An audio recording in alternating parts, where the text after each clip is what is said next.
Welcome gamers to this tutorial series on Dominion 6. My name is DasTactic. Welcome and special thank you if you do support the channel, whether that be through Patreon, coffee.com, etc, etc. We're going to be looking at units and basically their statistics and how they all work. It's going to be a very deep and involved episode, this one, so make sure you're wide awake, get your coffee or whatever it is that you need to sort of get into it. I'm going to be splitting this up into all sorts of different components. There will be an index down below where I can then sort of cover so many of the different specific things that make up units. It won't be exhaustive because there are literally thousands of aspects that can be applied to different units. So we're going to be going through the basic statistics, where things actually are, sort of what to look for if you're trying to sort of trying to figure out where you are with a particular attack or anything that might actually happen. Things like that. It'll be, it's hopefully at the end of this you'll at least get a feel for how all the different statistics mesh together to create a really, really involved and in-depth method of combat and also interaction with the actual units themselves. So let's get into it. We're going to first of all talk about the areas on the interface for different units. Now, if we're in-game like this, we're going to have a different set of statistics than if we're, for example, recruiting. Recruiting has probably got the most, so what we'll do is we'll just start off in here. If I just go into my army setup and have a look at the army setup in Statis, you'll see I've got like different mundane units in through here. If we go and open one of these up just by right clicking, you can left click as well in some screens. Like if I left click, I highlight in this instance, but in some screens a left click will actually open up the unit, but the right click will always open up the information, just so that you're aware. So that's sort of how we can then have a look to see exactly what a particular unit. Now, the stats for this unit is going to be the different from the stats from this unit, for example. So these are going to have different unit stats if something has impacted them. If in this case they haven't actually done anything yet, so they don't have any experience, they haven't got any afflictions or anything like this, so they're going to be identical at the moment, but they can change over time. By the way, before I get started, keyboard shortcuts. This is incredibly important to get a feel for these. Every screen has got their own set of keyboard shortcuts, and all you do to actually reference them and see what they actually are is press the question mark key. So shift question mark will then bring up on this sort of army tab. I've got all these different keyboard shortcuts available to me. There's a heap of them, and they chop and change. Like if I go back out onto the map screen and press question mark, I get a different set of keyboard shortcuts. Now, you don't have to know even very many of them, but some of them become extremely useful. So to get, for example, into the army setup or the army setup screen, it's the T. You can see down the bottom there, T, army setup. The other one that you'll be using a fair bit will be recruit, which is the R key. And so you tend to just use those sorts of things. I mean, they do have buttons up through here as well. But if I go to R, I've got a different set of units. Now, if I go and left click on these, I select it. If I left click back, it goes back out. If I right click, I get the information. So this is sort of what we're looking at through here. If we go back out, I'll just go back into the T and then right click on one of these units and start to just go through the aspects of the screen. So when we come back in, this is the most basic aspect. And so for a typical unit that's on the battlefield, you're going to get the basic statistics in through this little block through here, starting with hit points in the top left and down to experience in the bottom right. Now, the easiest way to actually, if you are wanting to go through this, and it's what I'm going to be doing when I go through these in detail in this episode, is to go down and up and down and up and down and up, basically, just to go through. So you go down and then to the right, down and to the right. So not across like a comic. It's the down and across that we need to sort of do to have it make more sense. So and then I'll be able to then sort of talk about what these all do. Some of them interlock and interweave. Some of them interweave with the actual componentry that the actual unit will bring in, which is, I'll just keep on going through the actual screen element. So that's your statistics. This is your sprite of the actual unit. Now, I will actually just talk a little bit. Actually, no, I'll talk about this in the combat area. The people do complain that the graphics in the game look very, very old. There are literally thousands of different types of units, and they couldn't do that if they were making 3D models for every single different type of unit. So this allows the game to have an enormous amount of diversity and different unit types, which we wouldn't get in any other game really, or very, very few games have anywhere even approaching what Dominions has got in terms of the amount of different types of units that are available. Even games like Dwarf Fortress, which typically is not really all that graphic intensive and also just uses sprites, I think that Dominions would still actually pip a game like Dwarf Fortress with the number of different types of units that you can actually have in the game. Not the actual number of units themselves, but the different actual types, which is phenomenal. This is one of the things that makes this game just so involved and so rich. It's content rich, but graphic poor. Anyway, the next part of the screen is the sort of like the nerfs and perks. Now, some factions or some units won't have anything at all, in which case that will then not be there. The next bit down here is the equipment, like weapons on one side, on the left-hand side, and armor on the right-hand side. And again, even if you have no actual weapons, and there are some units that don't have anything at all, they'll still be using claws or fists or something, which will be in the weapon slot. And then you have a description down the bottom through there. Next, if you go into the commanders, you're then going to have by default you've still got from hit points all the way down to XP. So that block there is your basic stats, exactly the same as the other. The leader has another group down the bottom through here. So this line, and this one does work as a block across the screen now, where you've got leadership. So you've got basic, just normal leadership. You've got magic leadership and undead leadership in through there. I'll talk about this a little bit later on, but that's that block there through there. Also, leaders can carry special units, special items. And so these are where the items go. And they can also carry magic gems, which is where they go in through there. Now, another aspect of this is that you are then going to go, if you go back out of that one and go to the recruitment screen and have a look at, for example, a leader unit, like if we go back into a unit like this, we've still got our basic stats through the middle here. We've got our leadership for the leaders back and through there. But we have a new line across the top. Think of it like a sandwich. This is the cost to recruit a particular unit. And so I'll probably start off by talking about this, and then we'll go through the other bits and pieces. But this is one line of the equation. Leadership is the other line of the equation. And then in the middle, we go from hit points down to experience as another block. I think graphically, I would have preferred to have seen a little line just drawn in between these, because they do separate the basic stats. So for me, that would make more sense if there was a line to separate them. But if you're just aware, you've got a line, you've got a piece of bread at the top, a piece of bread at the bottom, and then you've got your meat and salad materials in the middle there, which is your basic stats. All right, let's get into this. Gold is essentially, when you're thinking about it, now you can't click on gold, you can always try. Some things, if you highlight it, will then sort of highlight as well. You can click on things that highlight and get good information. We're going to go through that in detail. But gold is essentially the breeding and the training of your unit. If it's a unit that requires a lot of training, a lot of schooling, a lot of breeding to actually sort of get it to come out, it's going to cost more gold. And so typically your mages will cost a lot of gold, but your run-of-the-mill units, for example, if I go back into, for example, a basic militia unit, 7 gold for a basic militia unit. To get a high-level mage or even a king, it's going to cost me 340 gold in this instance. Some of them become really expensive. A Sauromancer, 395. Even just getting a basic commander is still going to cost me 55 gold in this instance. So gold is, think of it in terms of the cost of training to get a particular unit. Resources are what it costs to deck out the equipment, this area through here of that unit. And so, for example, a commander requires armor and a weapon. And so it costs 15 resources, which is not that much, to be honest, in the game.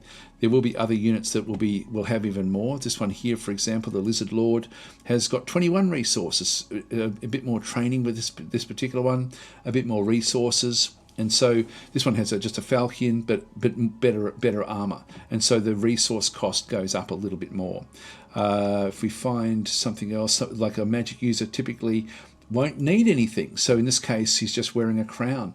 It's costing him 1 resource, and that's all it actually is. This is an instance where it doesn't have anything in its hands. We can put things in its hands, so we can actually still equip it, but it only has a crown. And so this is a magic user where the training is everything, and the resources cost practically nothing.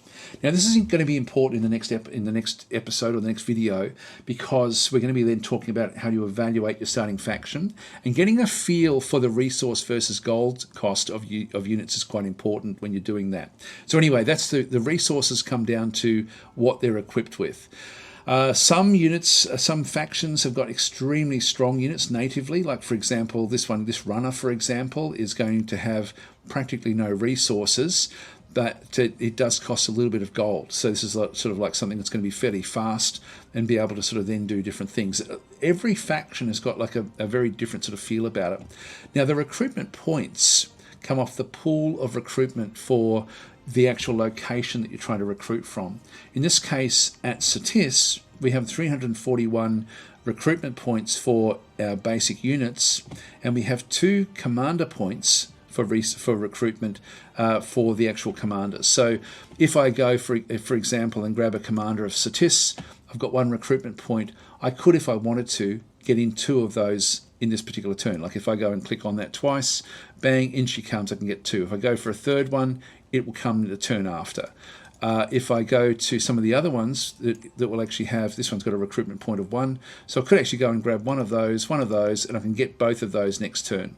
Or if I go to this one here, for example, you can see down the bottom there, it's saying 145 gold, 1 resource and 2 commander points. So I can grab one of those, but I can't get anything else this turn with that one. So I can bring one of those in. Some of them have got 4 commander points. If I bring that one in, it's not going to be highlighted at all, meaning that it's going to take 2 turns for that one to come in. And so that's the recruitment points when we look at this recruitment point through here.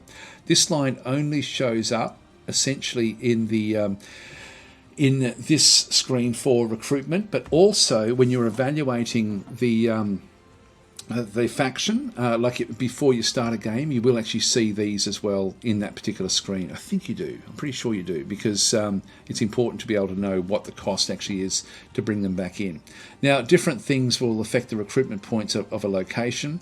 The commander points are affected by the recruitment points through here are affected by essentially the castle. Like if you look at the fortification of the castle, you'll sort of see that this one does come in with a commander point bonus of an extra 1.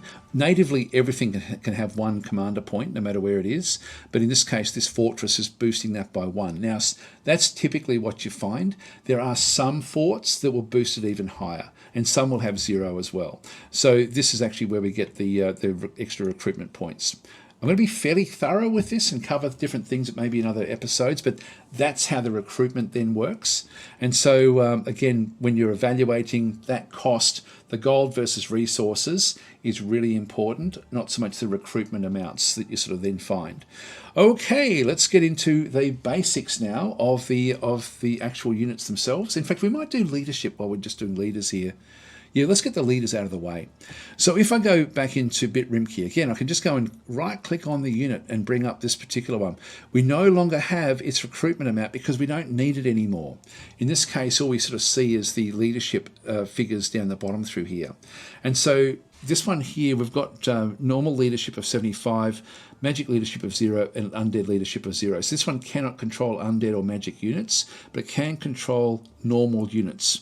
Now, if I go and click on any one of these, it brings up a consistent screen that just sort of shows where these are. Now, depending on the amount of normal units that a leader can take, it will then impact the morale bonus. Now, the way it works is if we have someone, for example, like this preacher, if I grab one of these preachers and right-click on them, their leadership is 0, essentially. And if I go and click on leadership, they can't bring anything into it. If I go back into research, we'll just do it this way, actually.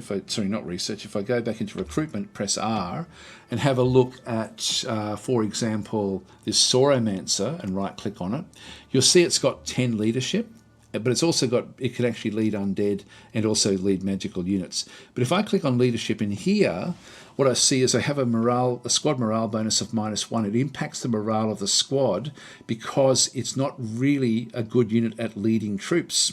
And so when you've got poor numbers of what they can lead in through here, you have a negative morale aspect, and it can only actually command one squad as well, so that's all it can actually command. If we go to something else with high leadership, for example, like the Lizard King with 150 back in through here, and look at leadership, we'll see that it actually gives it a +2 morale bonus for the actual units themselves, and can lead up to 4 squads. And so leadership is really quite important. The 4 squads, for example, if you have a squad where you've got like ranged units, you may have ranged units, you may have sort of like blocking type units, and you may have some cavalry units. These sorts of things would typically be put into their own squads, so they can be given different orders in a combat. So you need leadership that can actually split things up and then give them specifics. But if they're being led by someone with such high leadership, they're going to get big morale bonuses. Now, typically the way it works is between, say, I think it's between 1 and 50, you end up getting 149, sorry, you end up getting a -1 for the morale, and that's 1 squad. Between 50 and 99, you end up with 0 morale, so that you don't lose or gain anything, and you can have up to 2 squads. Between 100 and 149, I think this is the way it works, is that you end up with a +1 morale and 3 squads. Excuse me, over 150 you get +2 and 4 squads. That's sort of the way it tends to work. So if I go, for example, to this unit here, 100 leadership, +1 for 3 squads. Some commanders like Taskmasters, for example, 50 leadership. This one here, for example, has got +0 because it's right on the 50, 2 squads. So it really just depends on the actual leader itself. And as we said before, if you have a look at the Hierarchule, this one has got 0, which means it can't actually have any squads. So it just cannot have any other units with it, which is sort of unusual for units that are further back. Sometimes you end up with scout units. We don't actually have any with Satis, but sometimes there'll be scout units that also can't take any leadership in with them as well. Sometimes you have scouts that actually can, depending on the faction that you're playing. So that's the leadership. Let's go back down now to the standard areas, and we'll just go back into the normal map so we don't have too much that we're looking at on the actual screen itself. Press T, and we'll have a look at these different guys now for everything we're sort of seeing in through from the hit points down now to experience. So we'll start with hit points. Hit points are a really complex thing to understand. Of course, they're not. This is the hit points actually are essentially the health of the unit.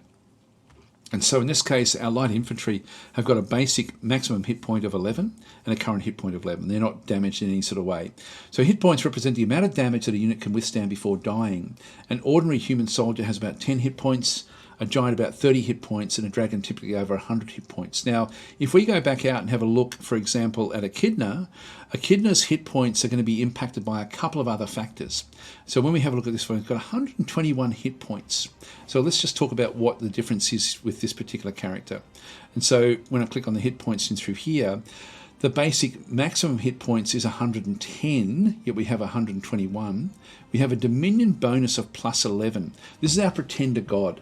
Pretender gods get extra hit points for the dominion that they're actually in, if they're in their own dominion. Now, if we had wandered Echidna out of her area, then the dominion bonus would be essentially 0. And what we see, the border here is the dominion area of our, like not of our kingdom, but that we actually impact. And so where we have positive impact, this will then sort of give her a bonus of about 11 per dominion point. There's only 1 point of dominion, but at the moment in Satis. So current maximum hit points is 121. Actually, I think that's only what we have there. Let's have a bit of a look and just see. If we go back to Satis here, we've only got one dominion strength at Satis at the moment. So the more that goes up, the more points of dominion we end up with at Satis, the more we are then going to be able to, the more hit points she'll have if she's inside that particular location. And again, keep in mind that if you're attacking an enemy and they've got extremely high dominion, some of their troops, like these sorts of units, will end up with a massive boost to their hit points, which can be the difference between success and failure if you are going into combat. So just be aware of that. The way you combat that is by using priests to diminish the dominion around a particular area, and you can essentially starve a faction of their dominion by having priests around a capital, for example, which will then sort of erode the dominion away from the capital itself and also from the surrounding terrain. So it's another aspect, because that one, the dominion doesn't just impact the hit points of these type of units, but that's one of the things it does actually impact. It impacts a lot of other things as well. So dominion is very, very important. That's why the game is called Dominions. But this is an aspect where the hit points go up enormously can go up enormously as the dominion increases of this particular unit. As I said before, if it moves out away from areas of dominion, that bonus will then disappear. Okay, back into our standard units again. So let's just go back in. That's the hit points. The next one is size. Size is important. Now, what I might do is I might actually do a combat so I can sort of show size. Let's do that. Okay, so all I've done is literally just sent in two different stacks. One group with this particular commander, with our actually we've got our prophet, and also the prince, like basically the lizard heir, is coming back in through here. These are both commanders, and they've got the different units back in through this other side. Let's just go and right-click on one of these like inventory from Satis and just go through, essentially, again, these little aspects of what's going on. And we might just play out the combat as well and just have a look and see how the stats change over time. So, with the size of 3, this is different in Dom 6. It used to have the maximum size in Dom 6 used to be 6. And so if you had a size 1 unit, it was going to be like something like a hobbit or a dwarf, might be sort of size 1. Size 2 was a human, etc., up to size 6 being a large dragon. In Dominion 6, it's now changed, and we've now got from size 1 through to size 10. Size 10 being the largest with the dragons, and size 1 being something small like a giant ant or a giant bug or something like that. Size 3 is your typical human size. Now again, if we go and click on this one, we can then sort of see a few different aspects about this one. So the size value indicates how large a unit is. A bug is size 1, a small dog is size 2, a human is size 3, a horse size 5, and giants are size 6 or more. Only the largest titans and monsters are size 9 or 10. Each square in the combat has enough space for 10 size points, about 3 humans. Mounted units use their size value of their mounts when determining how much space they occupy. So we do actually have some mounted units back over through here. Now what I'm going to do is I'm just going to press the G key. Again, question mark. We want to be looking at G and C in this instance, just to sort of make it a little bit easier so we can see what's going on. So if we just go back and press G and C, we can then sort of see exactly what's being impacted in the different areas. So you can see there we've got 3, 3, 3 in each of these actual squares, because the size factor of these guys is 3. And so 3 times 3 is 9. We can have 3 inside a square. So they're going to be working inside there. If we go back out and exit there and right click on this one here, for example, we do actually, this is interesting actually. So we've got one in here where we've got like 2 in the same square. We've got ourselves a charioteer, and you can see there the charioteer himself is only size 3, but the chariot is size 6. And so we have the lizard chariot size 6. So the charioteer takes the size, so you can see in through this other size.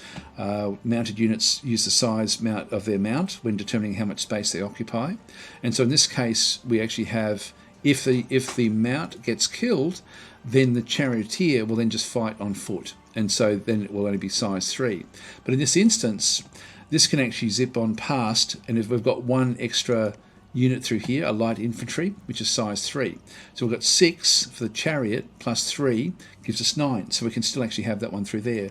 This one here, for example, is on its own. It's just literally walking around at size 6. Now these can't occupy the same area. So for example, if you're playing one of the different giant tribes, some giants are typically between say size 5 and say 6, 7, even 8. But if you have something where you've got a smallish giant, like a size 5 giant, that's a really good combination because it allows you to have 2 giants per square, which gives you a lot more hitting power in combat. So size has a big bearing on the damage that can then be formed, that can be given against the other square. And this is quite an important aspect of the game. This is why hobbits, which are very, very weak, or hobyars in the game, the same sort of deal, they actually can have their size 2, which means that they can have 5 units versus, say, 3 humans. So they get more hits against the humans. They're weaker, they do less, they're easy to kill, but ultimately they can actually end up with a lot of different units fighting a smaller group of units because of their size. It works incredibly well in the game, is really that aspect. I might turn this on. I'll leave it on for what we're looking at through here as well, just so we I'm just thinking about getting rid of the color. So that's C and G. Often, I know when I'm streaming the game, often people will just ask me to have that turned on all the time, just so they can see what's going on. Now, size doesn't just impact these units as well. I don't think this was in earlier versions of Dominions, but if I go and click on this rock over here, I can see a large boulder from Evoker, which is actually where this one is. Even this has got hit points, and so it's got hit points. It's got size. This is size 4. This is a large boulder at size 4. If I go back across to here, what do we have? We have ourselves a small shrub, which is size 2, so the size of a dwarf or a hobbit. Back in through this side, we've got a tree actually in amongst this group and through here. This is a size 3 tree. I haven't seen this before in other versions of the game, but it's really quite interesting to sort of see it there. Now, I don't think that anything would actually target these, but these can be damaged by, for example, archery or through magic, things like this. So in one sense, the terrain is now deformable. This is a shrub, which is size 3. I don't know if there's anything bigger than what we're sort of seeing through here across the actual battle map. Anyway, it's interesting to sort of see that. So when you come through an area like this, for example, where you've got a bush, which is size 4, it means that there's only 6 more size factors that can actually make their way through this little bit of terrain, which makes it much more interesting now with combat than what it was previously, where these were just ignored. So these didn't really have any real bearing in the game previously. That's my understanding anyway. So again, depending on where you are, we've got 2 bushes in through here. A total of size 4 is being chewed up by that particular terrain. So terrain now matters as well in terms of the size limitation, because you really want to maximize the attacks that are coming through from each square. All right, let's go to the next aspect. So that is size. Now, part of this as well. Actually, let's just go through this one. So you can impact size through magic. You can actually sort of grow units with a spell and make them one size larger or smaller. You can also, the size of units will also typically impact their supply usage. Now, there are other buffs that can affect their supply usage. Undead don't really eat supply, but normal units do. And so in this case, so they chew up 1. These guys here, if we look at their size, actually that's the charioteer chew up 2, but the lizard chariot itself at size 6, actually that still only uses 1 as well. Alright, so that's okay. I thought that may be a bit different. Some things are different, but maybe I think giants would chew up a lot more. You've actually got to have 1 supply for the mount and 1 supply for the rider as well in this instance. But giants, for example, will chew up a lot more supply than just a normal unit. And small units like hobbits or hobyars will actually will take less supply. So that's sort of how the supply aspect of size then works. Now, the hit location details, these are standard hit locations, like the number of eyes, for example. I don't think the mounts will have anything all that different. If you look at size, yeah, cannot be hit in arms. So if there's an attack that comes in against its arms, these don't have arms, and so in this case, the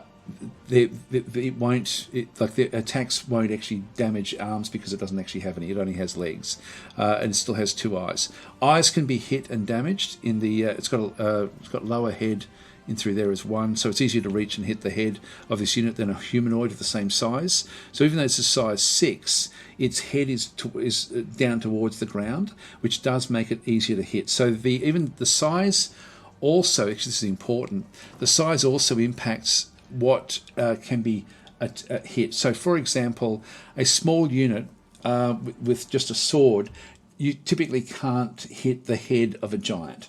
The giant, its head is too far up. In this instance, at size 6, because it's got a lower head, even though it's a large unit, normally a large size 6 unit's going up against a size 3 unit, the head would be protected because it's up.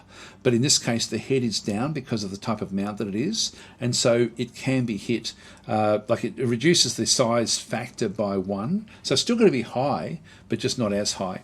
So lower head, a factor of 1.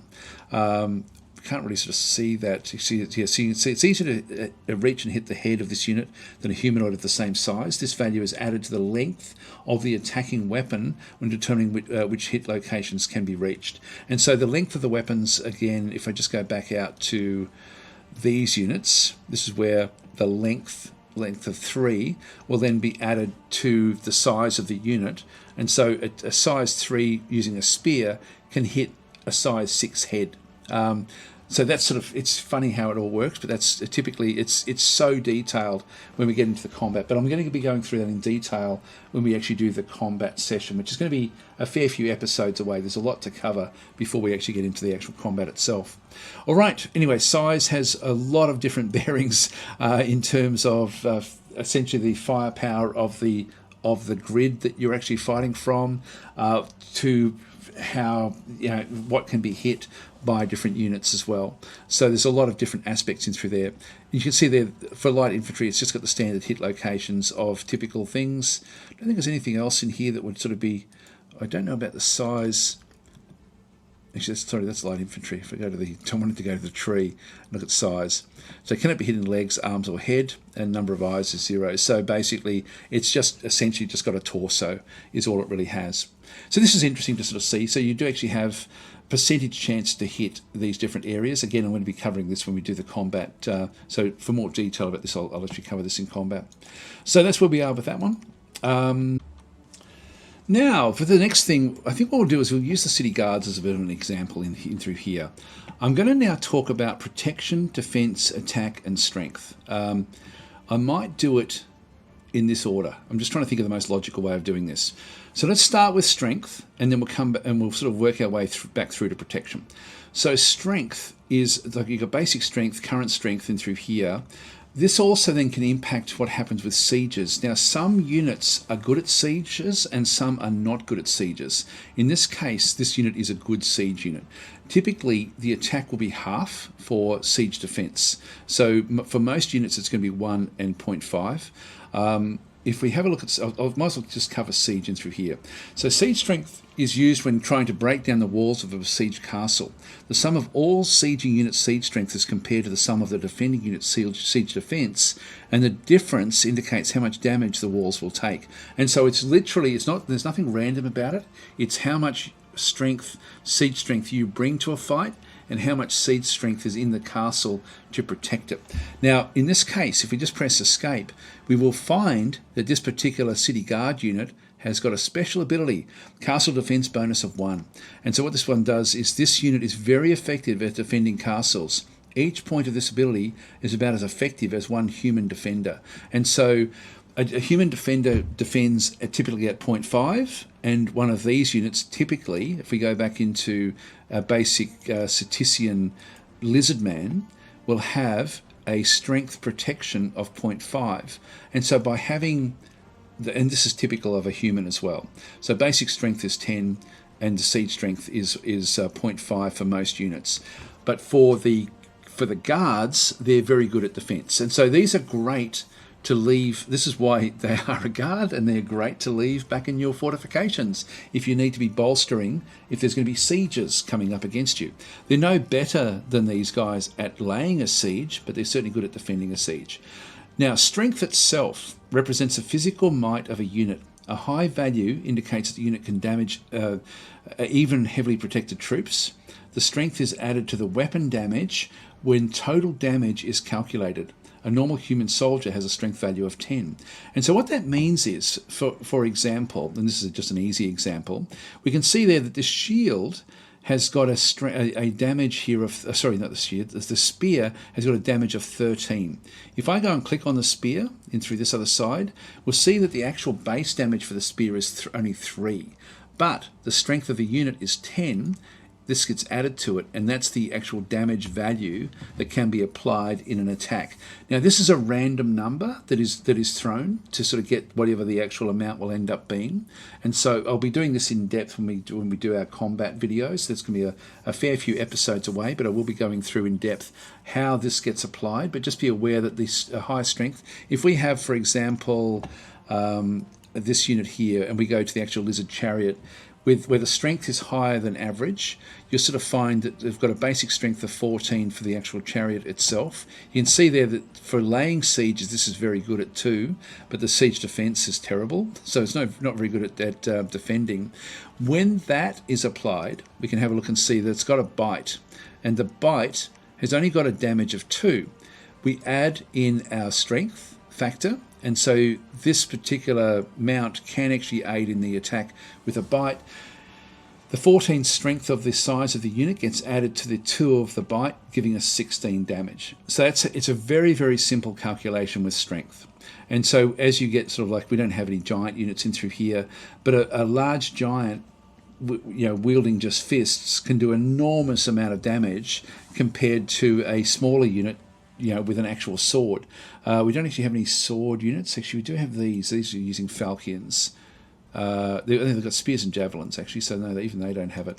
Do we have this unit here? Also, actually, the prophet also just uses a spear. I can't really sort of show the other types of things, but in this case, 14 plus the 3 gives us 17 in this particular instance. All right, let's continue on. So we've got the that's the strength. Now, the attack skill, I think I might talk about the attack skill. This is essentially the 2-hit factor. And so the attack skill indicates a unit's ability to hit an enemy in melee combat. The weapon attack bonus is added to the value when attacking. If the attack value is above the defending unit's defense value, the strike will most likely hit the defender. A normal soldier has an attack skill of 10, and then an elite soldier with much battle experience might have an attack skill of 15. The attack skill of a unit with 1 weapon in each hand will be reduced by the sum of the weapon's lengths, so it is much more effective to fight with 2 daggers than with 2 long swords. So I'll explain how this one actually works. I'll come out of this particular fight because we do actually have with Satis a unit that is ambidextrous, that does use two weapons in its hands. And so in this case, what we have is we've got the basic attack skill is 10, current attack skill is 10, and the attack, we've got only one type of attack where the attack skill is 10. So that's sort of how this one does work. The attack number is a number of attacks. There will be some units that actually have multiple when they go in, not so much these units, but this is sort of how that would then work. If we go back into these units, again, actually, where are we? Sorry, if we just go back across into these with the spear, look at the attack skill, still was 1 with 10. So the 2-hit for any of these is pretty much going to be very much the same. Attack of 10, 1 attack, a factor of 10. So it's quite simple. It's just it's essentially just a base 10 amount, which is then used as part of the calculation in combat. Sometimes more experienced units will have more. We may have more here. The attack skill here is 13. In this case, what we have is we have a basic attack skill of 11 because of the commander bonuses. Because he's the prophet, we get a +2 as well, and so the current attack skill is 13. And so the attacks, the melee attacks from this commander of Satis is actually much higher than the attack values of the others. So that's the way that one does work. These ones should have an attack skill that's a little bit more. Yeah, there we go. Basic attack skill is 11 in through here with the charioteer, and so that one does work. The actual chariot itself has got an attack skill of 13. As well. So these are higher than your stock standard troops that you sort of see in through this other side. So this is the 2-hit, and there's a bit of a calculation as to how this is then applied in combat. Again, I'll cover that in detail in my combat videos. Next thing is defense. So that's your 2-hit. This is your dodge. This is your melee dodge. It's a little bit complex. Let's have a look and see how this one actually does work. It's a little bit complex. So it's got a basic defense skill of 10. We've got armor plus shield defense modifiers, in this case of -1. Why is that? Let's have a look. When we have a look at the shield, we can see it's got a defense factor of -1. This means it's just a bit unwieldy. So if you're carrying this thing around, your particular armor, it's just going to get in your way a little bit in terms of being able to move quickly out of a sword attack or whatever it might be and dodge out of the way. Instead of doing that, you're then going to, you've got your shield in your hand, which is going to slow you down a little bit, only by 1. If we have a look at some of the other units, like for example these guys in through here, these have actually got a cuirass as well, which has got another, it's going to slow them down a little bit more. And so their defense skill, it's 10 in through here as well. They have a modifier from their armor and defense of being able to move out of the way of an attack by -2. So that goes down to 8 with the armor that they're wearing. But the shield can also parry a melee attack. And so the shield with the parry will actually give them a +4. This means that they don't actually move out of the way, but they deflect the attack that's coming through. And so the current defense and parry skills is 12 in total. So we don't actually have units as such without shields. I don't think... Well, these guys, even these... Sorry, that's a light infantry. These guys here have a cuirass and a cap. The cap doesn't actually encumber them at all, but the defense, this one here does. In this case, their basic defense skill is 14 because they have, in this case, 12. They're mounted, they get a +3 because they're actually on a mount, so they have even better ability to be able to move out of the way of an attack. The -1 from what they're wearing gives them overall a current defense and parry skill of 14. So this is essentially, when an attack comes in, it has to get a hit. So the 2 hit is to see if it can actually then go and get past the defense. If it gets past the defense, in fact, you'll see through here, it indicates the ability to avoid getting hit in melee combat. Attacks will generally miss a target unless the attacker's attack skill is greater than the attacker's defense skill. So defense doesn't protect the unit from missile weapons or spells. A normal soldier without a shield or heavy armor has a defense value of 10, while a heavily armored soldier might have a defense value of 5, and an experienced mounted soldier a defense value of 15. So we're seeing 14 in this case for this particular mounted unit. And so these are the sorts of aspects of how well this group can actually then avoid being hit. So the first thing that has to happen is when an attack comes in, the attack skill has to get past the defense skill. So this has to beat this. And you can see in this instance, in most cases, if they were fighting each other, the defense would win out more often than the attack would go in. So they'd be able to stand in the fight for a little bit longer. Now, there's a few other little things that actually impact this as well, which I'll talk about in the combat thing. For example, the length of weapons and how that sort of does work as well in terms of the attack coming in. But in basic terms, attack skill has to bypass the defense skill to get a hit. Once it gets a hit, it then has to get through the protection. So if a hit is landed, this one's only got a protection of 5. This is your armor. In this case, this light infantry, you'll notice that the shield doesn't add any actual armor to the unit itself. It's only there to avoid being hit. Let's go back to one of these units, which has got a cuirass as well as a shield.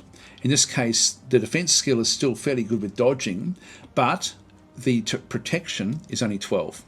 And so in this case, what we end up having is we've got a basic natural protection there of 5, which is the scaly skin of the lizard man. We have an armor value of 8. Now this is a sort of averaged out between the head of 0 and the body, or the rest of the body, of 10. And so the body is protected by 10. The head isn't protected at all. 20% of the attacks are going to hit the head, which means that the average of everything is 8, essentially. So that's sort of where that's why it's got an armor value of 8. Now, if an attack does go in against the head, the protection is only 5. If the attack value goes up against anything else on the body, it's going to be 14, because it's going to sort of be adding other aspects and sort of adding these into it. So the total protection, once we add all these together, is 12. So it doesn't all add up when you're looking at this thing in through here, but essentially it just gives you a bit of a feel as to what's going on. So protection indicates the thickness of any armour worn by the unit, including natural armour such as scaly skin. The protection value is subtracted from the attacker's strength and weapon damage when calculating the total effective damage of a target. Light infantry units have protection values ranging from 3 to 10, while knights might have protection of 20 or more. And so when you have a unit like the City Guard, for example, it does have good dodge and good protection. So it actually can, this one has got very, very good survivability when it's actually in combat. If we have a look, for example, at these guys, these light infantry, these have got pretty good dodge factors, but very, very poor protection. And so they're going to get absolutely creamed. In fact, the only protection they've got is their scaly skin, if they can't actually dodge or parry their way out of the actual fight itself. These units in through this other side, we'll see there that they've got good defense because they're mounted and good protection because of the bronze cuirass and the cap. So they've got a little bit better protection. The chariot itself has got pretty good dodge, like average dodge, but has got very, very good protection with the barding that it's got. And so it's got a little bit better scaly skin protection, plus it does have protection on the head and the body. So that's sort of where we are with that one. I hope that makes sense. I'll be going through this in much more detail in my combat videos, where we actually have a look at this in a lot more detail, how this one actually does all work. Everything sort of marries up, and the numbers all come from the component pieces to put the units together. If for example, you've got the same sort of base unit but with a different type of barding attached to it or applied to it, similar to these are the same base units back in through here, whether it be a City Guard or just a light defender in through this other side. The basic lizard man is still the same. It's just the equipment is changing a lot of the parameters. Sometimes the training can also impact, if it's a highly trained, highly skilled unit, they're going to have better abilities as well based on that, but it's going to then cost more gold to get them to that sort of aspect. It all marries back up. Next, let's talk about magic resistance. And so magic resistance, I'll just read it out actually, it's simple. So some spells can be resisted and avoided by targets with an iron will. A unit's magic resistance value indicates how well the unit can resist such spells. Most mind-affecting spells can be resisted with a high magic resistance, whereas destructive spells like Fireball cannot be resisted at all. So a normal human soldier has a magic resistance value of 10, and a powerful mage can have a value of 15 or more. So spells cast by powerful mages are more difficult to resist than spells cast by weaker ones. And so essentially you've got it's not just the resistance of the unit, but it's also the power of the mage that's actually also can impact what does happen with the actual with the impact of the spells coming through. And so again, I'll be covering this in my combat videos. But in simple terms, basic magic resistance of 12, current resistance, because it hasn't been buffed at all, is only 12 as well. So magic resistance can be buffed, but just be aware that it doesn't impact the damage spells. It only impacts things that will be there to control units or make them go to sleep, for example. And some units actually have other abilities that would actually help them bypass those and sort of mitigate those even more. And some of them make them weaker for things as well. Like you've got some that are resistant to cold or heat, and depending on what's actually happening in around them, that not so much their magic resistance, but it does affect the elements around them anyway. So magic resistance, fairly simple to understand in a way, but impacting, like raising this even a small amount, can have a fairly dramatic ability for the units. So don't think, oh wow, I need to get up to like magic resistance of 20 or something. Really, just even 12 is actually very, very good. I don't know what the mounts themselves have got. Like if you look at the Lizard Chariot, see their magic resistance. These are quite dumb and they're quite susceptible to magic, and so these ones can be impacted very, very much by magic being sort of thrown at them. Again, it's really useful to sort of see this, to see how things are impacted by the actual different aspects of the game. It's such a rich and deep game the more you delve into it.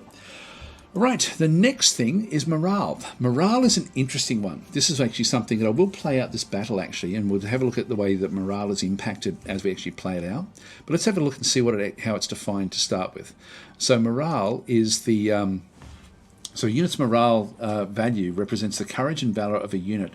Every time something demoralizing happens to a unit, its morale is checked. Demoralizing events are getting wounded, if someone in the same squad dies, and certain magical effects. At the beginning of a battle turn, all squads with enough failed morale check must make a rout check based on the average morale of the squad. Failure results in the squad routing from the battlefield. A normal human soldier has a morale value of 10, and an untrained human militia has a morale value of 8. And an elite unit may have a morale value as high as 15. Special monsters such as Walking Dead have morale values of 50. This is a symbolic number that means that they never flee, but will dissolve if left with no commander. All units that have gone berserk will rout automatically when all commanders are dead and have left the battlefield. Undead and magical beings will also rout if they are left without a proper commander. Example, a necromancer for undead and a mage for magical beings. So I guess that the aspect here that where, like, if you've got a unit that's gone berserk, like for example some barbarians type units can go berserk. If they do go berserk, they will stay in the fight because of their berserk rage. In every other case, this is actually the main way you want to be winning most battles, or that you will ultimately end up winning battles. It will be the morale checks. Let's play this battle out and just sort of see what happens with morale. Let's have a quick look and see. We've got 10 morale on this particular light infantry. We've got a base morale of 9. We're fighting inside friendly dominion, and so the current morale is 10. 9 is lowish. 10 is the average for a human. So these guys, these lizard men, are not great with their morale. If we just go and click on OK and go and click on this one through this other side, if we have a look at this unit here, its morale is 10 as well, 9 plus 1. We look at the mounted units. Their morale is a little bit more, so we've got 11 is the base morale through here. We're in friendly dominion as well, so we get the +1 from that one.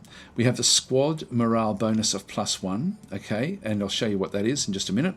The current morale is 13 in this instance as well. So these things added together give us 13. The other aspect of this one, the reason that this one is actually got the leadership bonus is because of this leader here. We've already covered leadership. When you get to leadership 100, you get a +1 morale bonus for the squads under your command. Now, he can command 3 different squads, and the other guy over through here can command, with his leadership of 75, can command 2 squads. He doesn't get the morale bonus. So typically we could actually have 5 different squads in this battle. Now, before we went into the battle, we went in with 3 squads. So there's these mounted units are 1 squad. We've got a squad of these units. I think, yeah, these are another different squad, and this is a different squad in through here.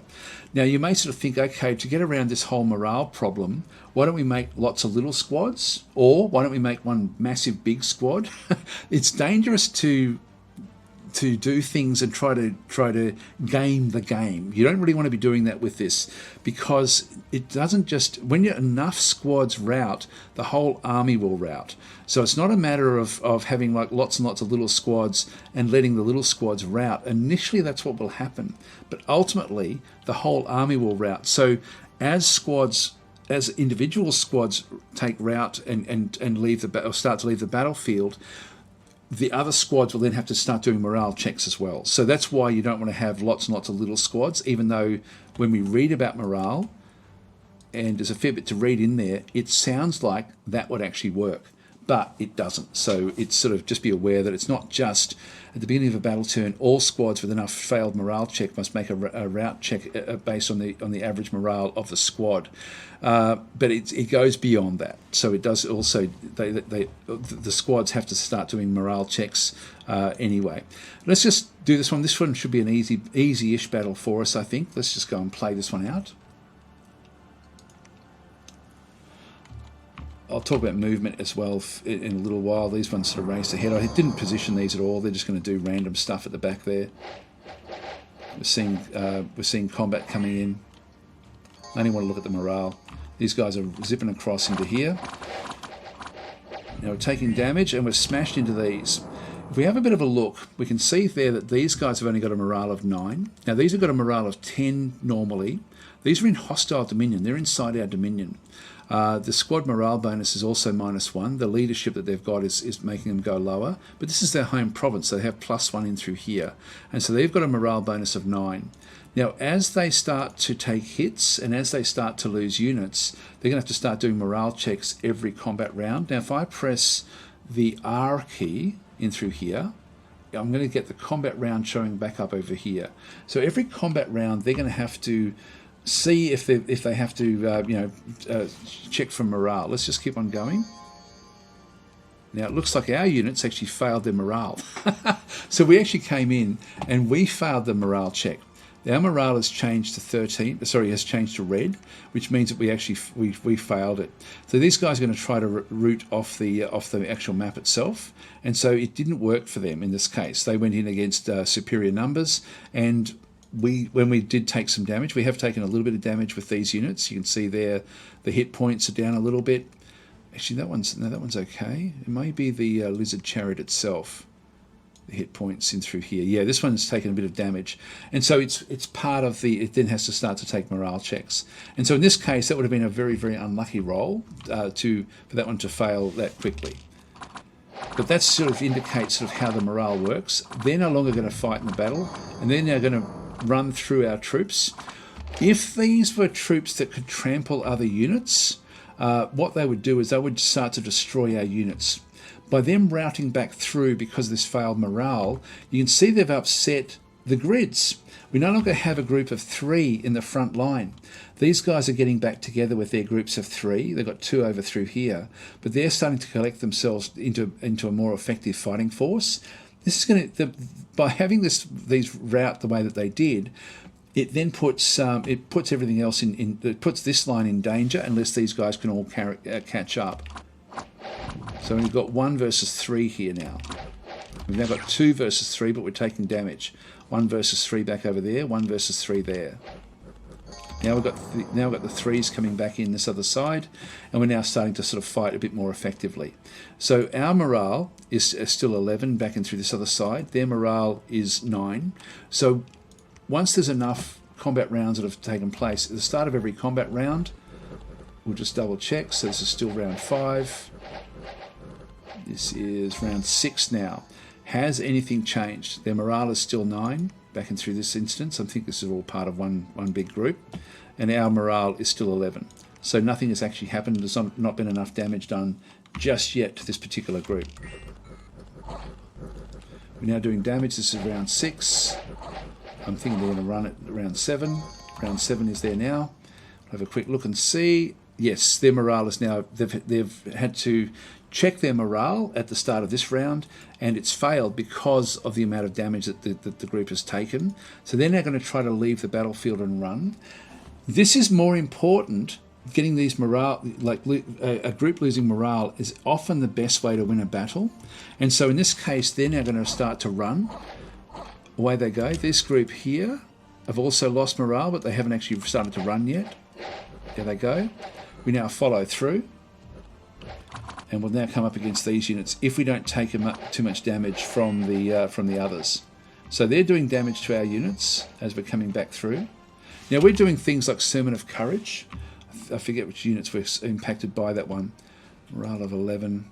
Yeah, magic bonus of +1. This has got the Sermon of Courage helping this one out. And so I think all of these will actually have that Sermon of Courage from our commander. Yeah, the magic bonus of +1. And so morale is being impacted that way as well. Let's just leave it there for morale. That does explain how morale actually does then go and work. So let's now talk about precision. Now precision, when we have a look at it through here, you can see that this is the archers from the enemy.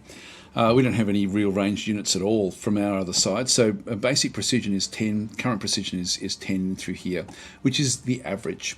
And what this one does, it does impact. This only impacts archer type units, except for patrol strength, which I'll talk about in just a minute. But anyway, let's just go through precision itself. Precision represents the targeting skill of a unit. Precision is only used when firing a missile weapon or casting spells. The higher the value, the more likely that the projectile or spell will hit the intended target. A normal human soldier has a precision value of 10. Units rarely have values above 15. Now the way precision works, and most archers will have a precision of either between 8 and 10. But some units have higher precision. When you have any precision value over 10, it actually doubles, for each point above 10, it doubles the accuracy of that ranged unit. So typically some longbowmen, for example, might have a precision value of 12. But what that means is it might as well have a precision value of 14 in terms of its ability to be able to hit a particular grid tile and then do damage to the units that are inside that particular grid tile. So it just means that that the actual concentration of their attacks will be that much better, and so you're not going to get as much friendly fire coming in from high precision attacks. Also, precision can be impacted by the both positively and negatively by magic, and I think it's about all. I don't think it can be impacted by much else. But the precision for archers is very, very important. So if you find a way to improve, if you're relying on archers, you're going to be wanting to try to find like air mage type spells to improve the precision of your archers. Other aspects of archery as well, but we'll talk about a lot of those things in the combat episode. But in this case, precision mainly does this one. But what it also does is it impacts the patrol strength. There's a few things that impact patrol strength. Patrol strength is the ability to find hidden units.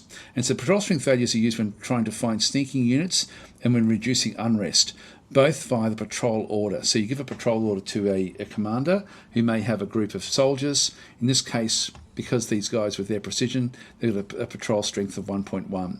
The value is based on the map move and the precision. A normal unit has about 1 and a commander has double that value, all flowing in its counters having a map move of 30. So if we have a look, for example, at these commanders that they've got it back over here, this is just a cloud mage that they actually have on their side. We can sort of see the precision here is 15, which is also, I think this is actually applied. This one does actually have a magic bonus attached to it. If we have a look back and see what's been buffed. So it's got an air mage level 1. It's got a mist form, which makes it harder to hit. So this one is actually going to be more difficult to hit with different attacks. It's got a charged body. It also has an air shield. And the air shield is an air shield of 80, protecting this unit of winds that prevents most missiles from hitting. That's actually not the precision, though. The precision is not showing what's going on there. Mist form, yeah, none of that's actually showing. It's not indicating what the precision actually is. But it does have a magic bonus there of 5. And so its current precision is extremely high. And this then being a leader, this combination makes the patrol strength very, very high as well for this particular unit. So this is incredibly precise. If it's trying to target something with one of its attack spells, it's going to be able to do that one very, very effectively with what it can then go and do. If we have a look at our commanders, and we've got this one is actually doing magical attacks. In this case, the precision here is only 10. He doesn't have anything to bolster his precision at all. But this is where magic can really assist your ranged units a lot. Precision is very, very valuable for ranged units, particularly if if you're going and needing to surgically strike different areas close to the front line. If you've got like just slingers, which have usually typically got very low precision, and you've got like melee fighters fighting each other, you're going to be doing a lot of damage to your own troops unless they're heavily armored. Okay, so that's the precision aspect. The next one we have is the combat speed map move. So let's just go and talk about both of these. Now we spoke about, actually I might just do map move first. Precision, along with the map move, indicates how good they are at patrolling, and how good they are at finding hidden locations, hidden units. So the patrolling can be quite important to get rid of the unrest that you actually have. So there's different things you need to sort of be then trying to do with those. So the map move is the movement across the actual main map, not the combat map, but the over map. So the map move value determines how far the unit can move on the world map in a month. Different provinces require different amounts of movement points to pass through, depending on the terrain in the province, if it is snowy or not, and if it is friendly province or not. Moving from one province to another province with different movement costs mean the unit has to pay the average of those movement costs. An army can always move at least one province each month. So let's just say that we're moving from a plane into a forest. You can see down through here the common movement costs. A plane has got a movement cost of 6. A forest has got a movement cost of 10. So for one of our units with a base movement cost of 11 through here, these archers, it would cost them 8, because it would be the average between the plane. So moving from the plane into the forest is going to cost them 8 to move across. And so they'd only have 4 movement points left. The other things that have impact this one, moving in a cave, is 12, so they can only move 1 spot in a cave. If they're moving across plains in friendly territory, they can certainly sort of move across inside friendly territory at 2. They can move two map areas. If it's mountainous, it's going to be 16. But again, the minimum they can move is 1, and so in this case, they can still move at one move across different mountains in through here. Now, snow snow adds +2 to the amount. So a plane that's got snow in it, like in the middle of winter, is going to be 8 to cross it. If it's enemy controlled territory, so if the control hasn't been taken over, it adds another 8 to it. Or +6 if the units are stealthy. So if it's a stealthy unit inside enemy territory, it's only +6 and not +8. Roads give a -4, but the minimum movement can still only be 4. So a plane with roads in it will ultimately be 2, but the minimum is 4, so it would be then 4 to move through that one. So if you had 3 planes with roads, you'd be able to move 3 movement with these archers. The way it also then works with commanders, if we have a look, for example, at these units, these have got a map move of 12. I think all of ours are going to have a map move of 12, actually. We might be able to show it here. This one here, yeah, this one's interesting.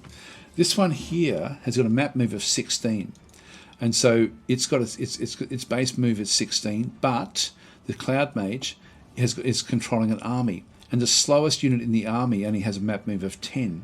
And so when we have a look at it, if we have a look at these guys here, these have got a map move of 14. I don't know what the unit would be that would be a 10. These are 12. But there's something in here that he's actually controlling. Is it these guys? The heavy infantry? Yeah, heavy infantry. So these have got like a bodyguard unit of heavy infantry that's staying back with this particular unit, and so these have got a movement of 10, which means that the Cloud Mage can only move at the movement of the slowest unit that he's controlling, or he or she, he in this case, are controlling. So the Cloud Mage here, even though he's got high movement, really only can move at 10 because of the armies that he's actually controlling. I hope that makes sense. Another aspect of this, if you do have, as units fight, like if we have a look through here, we've got like an injured unit through here, but he's not actually injured. By the way, you can sort of see the injuries down here. We go, little heart showing on here. This one is now mute because of the actual attacks that have gone through. He's been hit in the mouth, essentially. Now, that won't impact his attack values at all, but they can get limps. Let's see if I can find another one. Yeah, I can't find any that have got a limp, but in this case, a never healing wound has actually sort of, this particular character here has got like a never healing wound, which ultimately will impact their hit points. So the hit points, the maximum hit points, will then be lowered. So just talking back about against the actual hit points themselves. So current hit points are 8. Its current maximum hit points are 9 because of the never healing wound. And so these are but if you do get limps, they will then impact the map move for that unit, but not for the squad. So the squad doesn't rely on limping units or crippled units. Limping and cripple will impact the map move of the individuals. If they move into difficult terrain, like if, for example, they're moving, a limping or crippled unit is moving from like into a mountainous terrain, and there's and it's likely to not be able to make it, they will then be killed off during that move. So just be aware of that as well. Individuals can be impacted by the wounding, and this is one of the great things about the game. Every single character, every single unit in the game is modeled, and it doesn't just abstract them for each battle. They are the actual unit until they die in the game. So you can literally have thousands or hundreds of thousands of units being controlled in the game, all with their own set of parameters. It's unbelievably detailed the way it does actually work. This is why understanding these stats is quite important. So that's the map move. Let's talk about combat speed now, because combat speed is different to map move. Map move actually, there's nothing else with map move there. I think we've sort of covered that one in a fair bit of detail. Combat speed is the movement on this combat area. So we've got a combat speed in through here where the basic combat speed for the unit is 10. He's got armor encumbrance of -1, which means his combat speed is 9. And so if we have a look, for example, he's using a shield which has got an encumbrance of 1, which just slows him down 1. So it's a little bit unwieldy. If we have a look at these guys in through here, the encumbrance is 2, and so his combat speed is only 8. So it's 10 minus the 2 from the armor gives him the 8 movement. Combat speed determines how fast the unit moves in combat. A unit with combat speed of 10 can move almost 10 squares in the same time it takes to cast a spell or do a melee attack.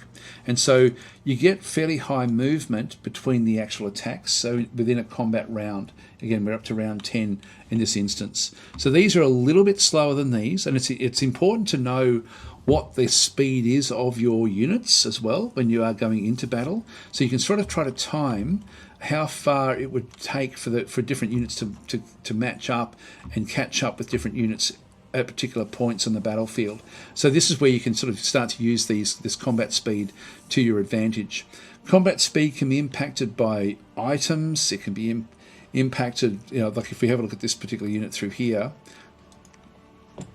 combat speed, in this case the combat speed will be the combat speed of the chariot itself, and so you can see there basic combat speed is 16, armor encumbrance -1, but the speed itself is 16 because of the actual chariot itself. So this one we do have a bit of encumbrance in through there, but the royal chariot does have, this one here the combat speed is 16, this one starts at 18, is a bit encumbered from the barding, but so the combat speed is 16. So that then applies to the unit while they're both operating together.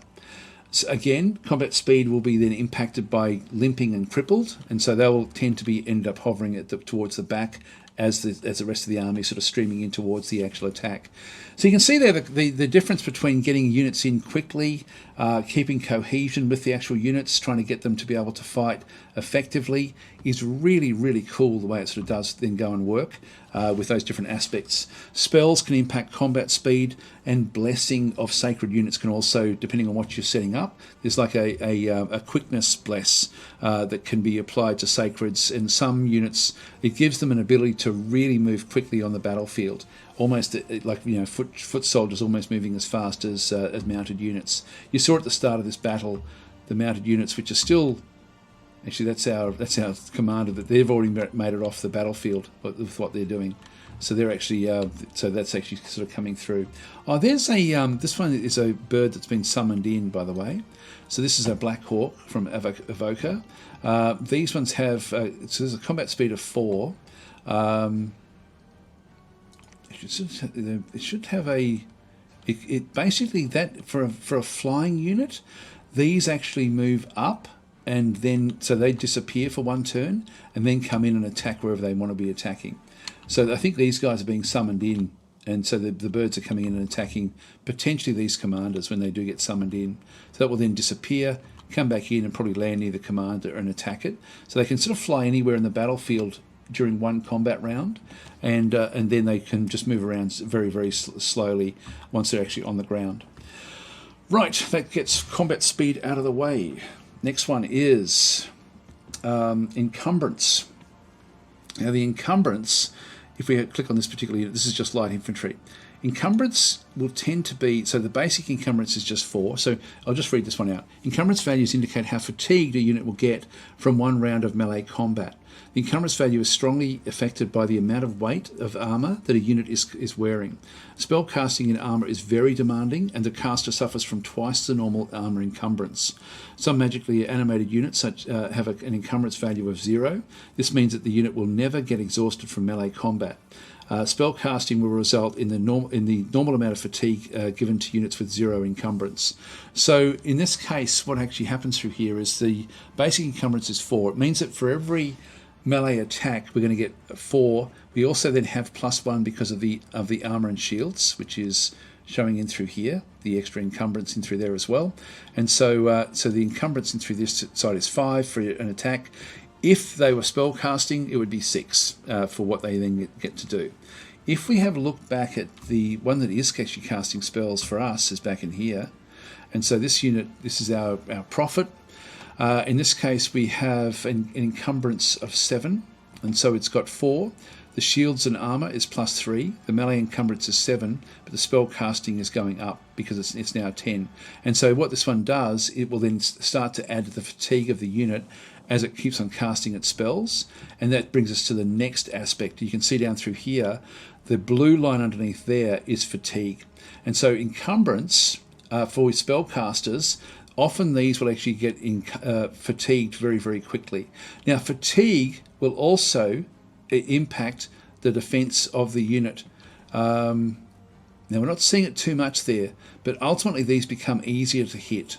So there's an easier hit bonus against fatigued units. 78, that should actually be it shouldn't be able to dodge out of the way as effectively as it should. I'm not seeing it there, so it's actually still effective as such. But fatigue, so melee combat is physically demanding. Every time a unit attacks in melee, it becomes more fatigued. As a unit's fatigue increases, the unit becomes easier to hit in battle. An attacker has a greater chance of hitting a weak spot in the armor of a tired combatant. If the fatigue exceeds 100, the unit falls dazed or unconscious on the ground and is unable to move, attack or defend. So we're getting close to 100 here. We're at 78, so we're getting very, very close to being so fatigued we can no longer operate. Strikes are certain to hit, and armor provides little protection. Fatigue can be the death of even the bravest of warriors. So units automatically recover 1 point of fatigue each combat round. Again, we're only at round 10, or 5 points if the unit is unconscious. And so if we fall unconscious, we're going to then be able to at least get the fatigue back into good amounts. But this is very, very fatiguing for this unit to actually then go and cast the spells. What we might do is just actually let the game run forward a little bit and let it cast its next spell. There we go, it just did that. Now that was combat round 10. And we'll just get to 11. There comes that bird coming in that we were just talking about. We're now at combat round 11. Let's just pause it there. Fatigue is now 93, so we're almost unconscious. One more hit, and I think we're then going to be done. So let's just see what happens with this hawk. The hawk is now come back in, so it's actually now arrived to attack us. Its fatigue is only low. Let's just let it go through another combat round. So that they won't attack until the start of the next round. There's level 10. It did the attack, and its fatigue is now right on 100. So it is essentially unconscious. The defense skill has gone harass penalty. I'm thinking that might be the one that we're referring to there. I don't think it impacts their protection. Yeah, no, it doesn't. So it is literally just the defense. I think that harass penalty, but this one would be much easier to hit if something else is applied against it. So this essentially is unconscious. Let it go for one more round. I'm sort of got to be careful because I'm pretty sure the rest of the fight's going to be over very, very quickly. In fact, level 13, the whole army is now routed. In this case, we got 1 point back because we weren't over 100. We were right on 100, and so we get one fatigue coming back in this particular round, and so we're now back to being normal again. Our defense skill is we no longer have that harried impact, so we're sort of now doing okay through there. I think that was to do with the bird actually coming back in. And these guys have now all routed as well. Now we should find this. You can see there the little pips underneath this character. This one's now taken damage. This is the Cloud Commander, and you can see the fatigue of this guy is now over. This is 102, and so this one is now unconscious. It's trying to escape, but it won't be able to move because of the fatigue. And so the fatigue is now over the 100, which means it's basically fall dazed to the ground. And that means its defense skill, harass penalty of -2. It's routing as well. It's protection, nothing else in through there. So this thing is going to be then killed very, very quickly by these units. They'll then just finish that group off. Everything else is running away. But that's where the fatigue kicks in. So again, very important to know sort of what the fatigue is. These guys with their melee fighting aren't going to have any real problems, but what's happened with this Cloud Mage, he spent the whole battle casting spells and got to the point where he's knocked himself out. So this is what happens with magic. It's great at the start of the combat, but they very quickly do just sort of dissolve away. Okay, the next thing we're going to talk about is age. Now, age for most figures is not going to really worry them. In this case, these city guards are 31 years old. Usually the more training that the unit has to go, the older they will be. So these ones are likely to be more trained than, for example, our light infantry. And so when we click on age, you can see that these can live up to 75 before they start to get old age effects. And in the home province, it's even a bit older. So in this case, when a unit gets older, it will only get. Actually, sorry, that's a reference number. That's not the actual amount of age. So 75 is when they start to get old. So when a unit gets older, it will only get wiser. It will also get weaker and eventually die. The maximum age indicates at what age the unit will start to receive age penalties. Age penalties affect attack, defense, precision, encumbrance, hit points, combat speed, map movement, and get progressively worse as the unit gets older. All units age 1 year at midwinter, and those that are affected by old age risk getting diseased and otherwise afflicted. So they get different sorts of things happening to them over time as they get older, but these guys are still young. If we have a look, for example, back at our other types of units that we actually have, so for example, actually these have routed, so they've had enough, the light infantry. Actually, these are older, these are 32. They're all going to be about the same age. So these are actually a little bit older than the other ones. I thought that the city guards would ultimately be older. These guys are 22, so these are quite young. These ones that are running away. So that's the age. Now, what about the mages? Sometimes these are only young as well. 35. Maximum age here is 50 for the humans. There was a mage that was feeble-minded. What's this one here? This is actually a wind master. Again, still young. So we're not sort of seeing the old age in through this other aspect in through here at all.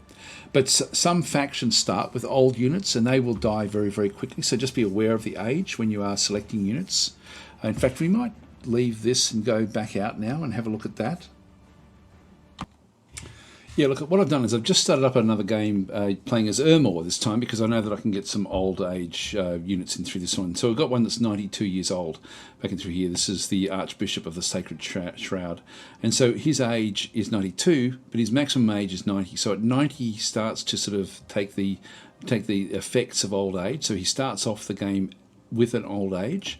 So when a unit gets older, it will only get wiser, but also gets weaker and eventually dies. So as we see through there, as they get older anyway, they start to take penalties affecting their attack, defense, precision, encumbrance, hit points, combat speed, and map move. If we have a quick look at the map move, for example, old age is now in through this other side, so we're getting -2 in through there. We also then have the old age is showing in through this other side as well. And if we click on that, we then get the penalties of being 2 years over this old age aspect. So strength goes down by 1 attack, defense, precision isn't impacted, encumbrance goes up, an extra encumbrance because of the old age, hit points down by 5%, combat movements I think is the -5%, and map move is -2. And so that's what we start to sort of go and see with the effects of the old age. The combat speed, there it is. So that will be then impacted. Or actually that one's not, but the map move is old age actually impacts that particular one as well. And so this is sort of where the these aged units can have a very limited lifespan when they do come onto the map. So just be aware of age as being something that you don't want to have too many people unless you're actually using your scales in the way you've set the game up to be able to then counter the effects of old age. So you can impact the age and old age aspects through, not just through magic, but through the way you set up your particular faction with your Dominion. The last thing we're going to need to talk about really is just the experience back and through this other side as well. And so with XP, you've got, in this case, they just start off with 1 XP. As they do different things throughout the game, the XP goes up. It will take a few turns before the experience starts to really sort of kick in, but this will actually impact. So experience makes a unit better at most things. Units usually gain 1 XP per month, but can also get more by participating in fights. Each experience level gives a bonus to precision, accuracy, defense, and morale. Commanders can gain experience, but also get a bonus to their research ability and to the number of units that they're capable of leading. The leadership bonus depends on both experience level and the amount of units that they can normally lead. And so this is really what experience does, and that's really just a matter of just keeping units alive as long as you can in the game, so they will actually then go and improve other aspects of what they then go and do. I think we've pretty much covered it, guys. It's been a long session to sort of go through the various statistics. They all interweave and sort of work in with the actual, with whatever the weapons and armor are as well, to impact a lot of what does go on. And then if these things all play out in the actual combat as well. As I said before, just always do the question mark to see what you can actually do with your different units, to sort of see what the keyboard shortcuts are with every single of the all the different dialogues that you actually end up having. It's a great way to very quickly learn what's important to actually sort of then go and be able to very quickly sort of play the game. But I hope this has been helpful. This will probably be one of our longest videos, I think. I really couldn't find a way to split this up and make sense of it, so I think I just had to lump it all into one. I'll catch you in the next episode where we actually start to evaluate how to start, like now that we know the stats, we can now apply these to figuring out what faction would be a good one for us to start playing as a new player. Thanks for watching. I'll catch you then.